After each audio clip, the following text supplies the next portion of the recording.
Hi, I'm Linda May, and I am a reader here at Crystal Magic Psychic Center in Sedona, Arizona.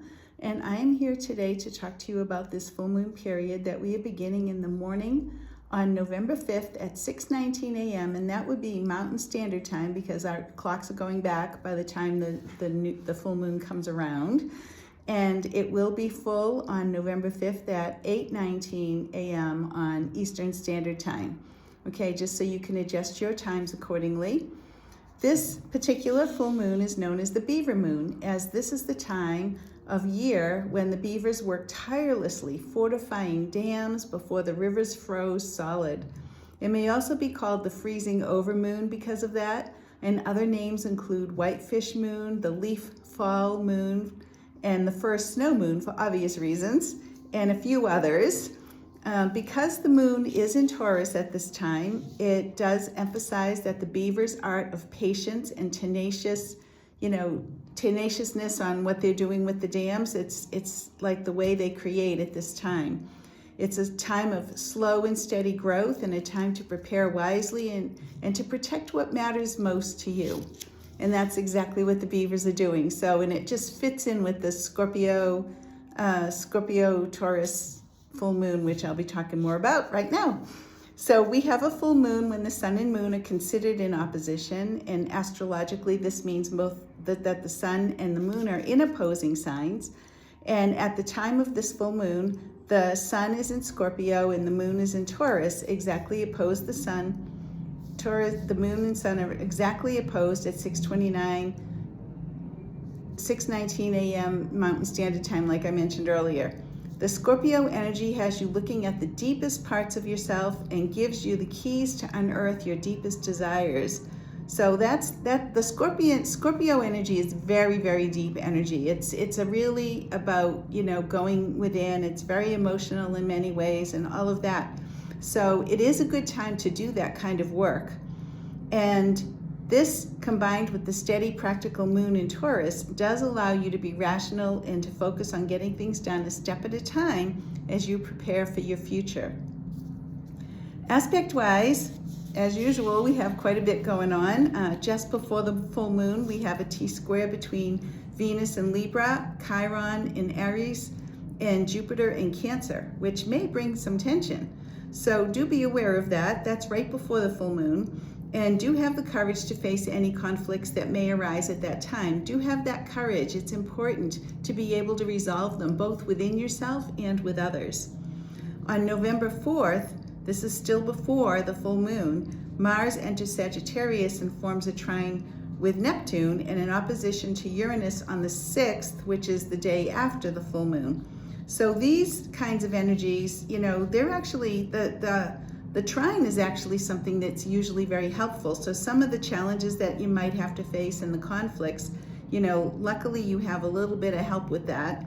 And then in opposition to Uranus on the 6th means there might be some quick changes. So do be aware of that. And then on November 8th, there's a yod with Neptune and Uranus again, which we've talked about before. And there is some tension with Pluto at that time. So don't be reckless, take it a day at a time. Take it, like the beaver, steady progress. On November 9th, Mercury does go retrograde, so do be careful with communications, agreements, and contracts. And you may need to revise things when Mercury goes direct again on November 29th, and we'll be talking about that more when I talk about the new moon, which is on November 19th, okay? So we are now in the season of Samhain. As of October 31st, it's the last of the harvest seasons and the first of the 3 winter seasons. It's considered a time of no time for 3 days. That's the ancient way that they describe this time. And it heralds a time of change and of endings and beginnings, of death and rebirth. That's all in alignment with that Scorpio energy I was talking about. And it is considered the Celtic New Year. It's a time to honor our ancestors and to listen to their guidance and any inspirations that might come through at this time. It's a very important time to do that. In fact, there are ceremonies that actually they put out plates for their ancestors the night before, so that it's like inviting them into your home and into your life and all of that kind of thing. The traditional Celtic tree calendar, which is based on the moon cycles with the new year beginning at Samhain, October 31st, has the tree for this period of the October-November moon cycle as blackthorn. This card here, which is also known as strafe in Ogham. And that's from this deck here, the Celtic Tree Oracle deck, which is all these cards have to do with the Ogham symbols. So it's really amazing. And it's associated with transformation through challenge. So that's exactly what you may find yourself going through a little bit, which I talked about already. So, but what it does, challenge is actually not a terrible thing. Challenge is actually what brings wisdom to us, and it helps us to grow, helps us to see things from a whole new place, which is what the transformation is about. So in the long run, it could be something that's very good. But it is a good time to set boundaries as needed, to draw on your own spiritual strength as we go through this, and it is an opportunity for renewal of you in every level. So do keep that in mind as we go forward, okay? And now I'm going to draw a card from this Druid Animal Oracle deck, which is the one I use for when I do readings in person on phone and Zoom and stuff like that. It's my favorite deck for many reasons, and I've said this before. But the messages are deep, and I really love what they have to say. So let's see what comes up for this one, okay?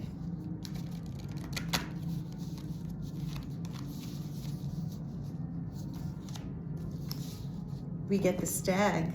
Interesting. Stag stands for protection and purity. So one of the things this card is saying is it is a time of protectiveness. It's sort of like the beavers taking care of their thing, and that Taurus energy I was talking about. The stag is incredibly protective of anything and anyone in its care. So it will, it watches over its herd, and if he sees any danger approaching the herd, he goes and he thwarts that danger to keep them safe. He's very, very about that. So this is a time for you to protect yourself. Know that the ancestors are helping to protect you, and also protect those in your life that you really care about. Do take that time to be protective of others as well as yourself, okay?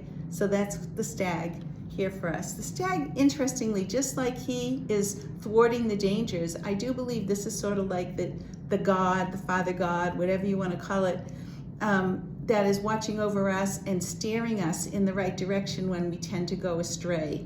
So we also have that protection coming to us from the higher realms, and do keep that in mind as we go forward, okay?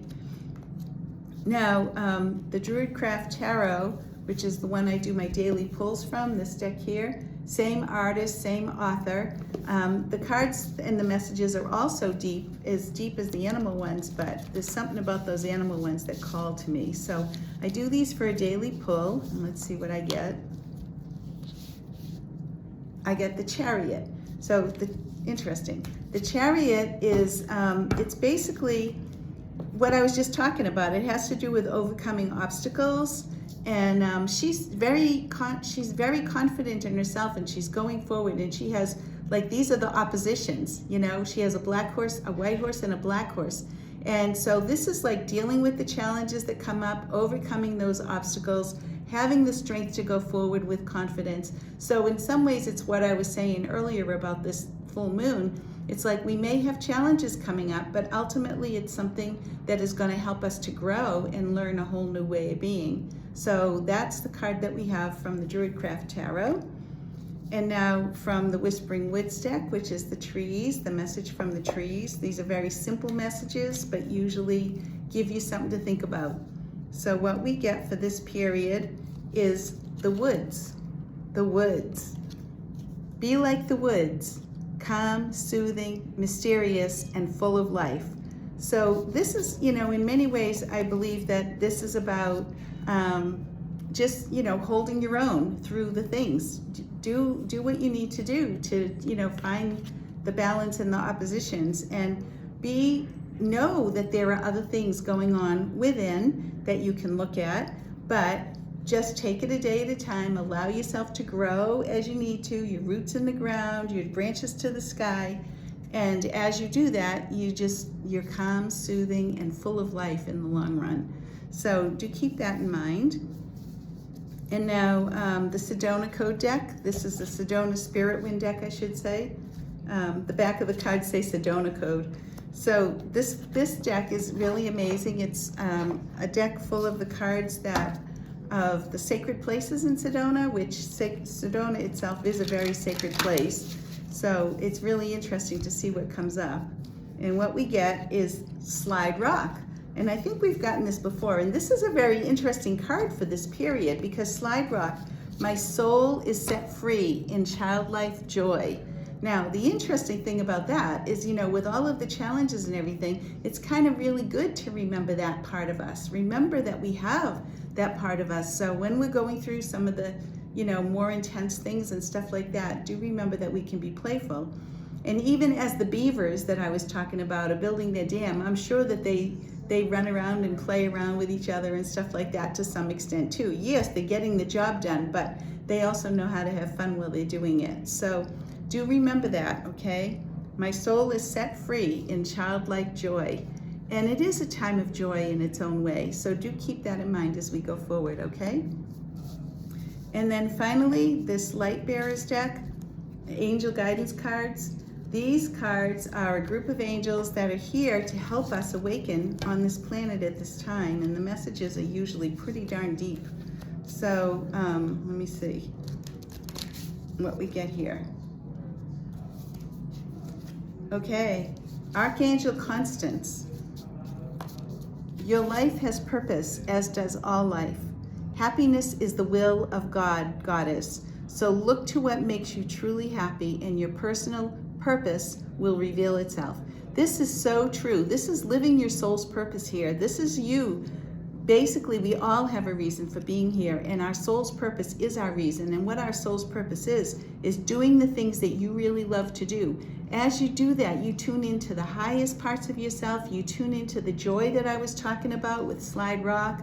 You tune into the soothing, mysterious, and being full of life that I talked about here. It's just like a summary of everything I just did.